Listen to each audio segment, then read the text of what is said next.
எனவே ஷைத்தானுக்கு அதான் விருப்பம் கூட. அன்புக்குரிய சகோதரர்களே, எனவே அந்த 27 என்று சொல்லி வைத்து அப்படி நாங்கள் செய்யக்கூடாது, அது பிழை. அடுத்தது அதுக்குள்ள நிறைய விஷயங்கள். முன்னால இருந்துகிட்டு லைட் டைம் ஆஃப் பண்ணி வச்சுக்கிட்டு நான் முன்னால் செஞ்ச பாவம் பின்னால் செஞ்ச பாவம் அப்படி இப்படின்னு மௌலே சொல்லுவார். பின்னுக்கு ஆமீன் ஆமீன் ஆமீன். அல்லாஹ்விடத்துல நாங்க தனியே கேட்கணும், இரகசியமா கேட்கணும். கூட்டா கும்பலம் அடிக்கிறதுக்கு லைட் ஆஃப் பண்ணிட்டு ஒரு ஆள் கத்த பின்னால் ஆமீன் சொல்ல, இது வழிகேடு, விதாத்.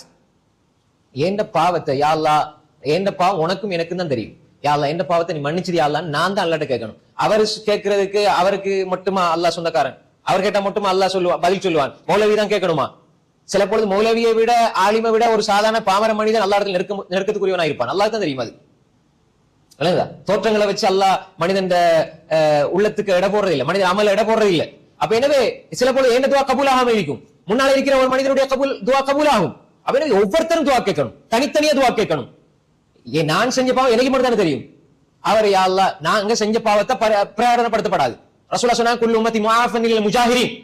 புகாரில கூடிய ஹதீஸ், என்ன உம்மத்துல எல்லாரும் மன்னிக்கப்படுவாங்க பாவங்களை பகிரங்கப்படுத்துவவர்களை தவிர. பகிரங்கப்படுத்துறது என்ன? யா அல்லாஹ் நான் இந்த இடத்துல இப்படி செஞ்சிட்டேன், யா அல்லாஹ் நான் இப்படி செஞ்சிட்டேன், யா அல்லாஹ் ஆமீன். என்ன ஏன் நீங்க பாவத்தை, நீங்க செஞ்ச பாவத்தை அல்லா இடத்துல யா அல்லாஹ் நான் செஞ்ச பாவத்தை நான் மனசால நான் கேட்கணும். நான் பாவத்தை பகிரங்கப்படுத்தி சிலவங்க சொல்லுவாங்க நான் பாத்தீங்களா நான் இப்படி செஞ்சிருந்தேன், நான் குடிச்சிட்டு இருந்தேன், விபச்சாரத்துல இருந்தேன், நீ செஞ்சியா உனக்கு ரப்புக்கு தானே தெரியும், உற்று தௌபா செஞ்சியா முடிஞ்சது. ஏன் நீ பாவத்தை பகிரங்கப்படுத்தணும்? பாவத்தை பகிரங்கப்படுத்தினால் அல்லாஹ் மன்னிக்க மாட்டான். ஹதீஸ் சஹீஹான ஹதீஸ் புகாரில வருது. என்ன உம்மத்த எல்லாருக்கும் மன்னிப்பிருக்கு, பாவத்தை பகிரங்கப்படுத்துவவர்களை தவிர.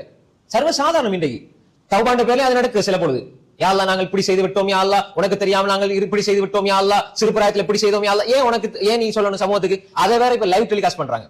ஒரு பயான் பண்றோம், பிரயோசனம் இருக்குது. ஏதாவது ஒரு நல்ல விஷயம் சொல்றோம், பிரயோசனம் இருக்குது. நீ தௌபா செய்யற மௌலவி கண்ணீர் வடிக்கிறத லைவ்ல எல்லாரும் பார்க்கணுமா?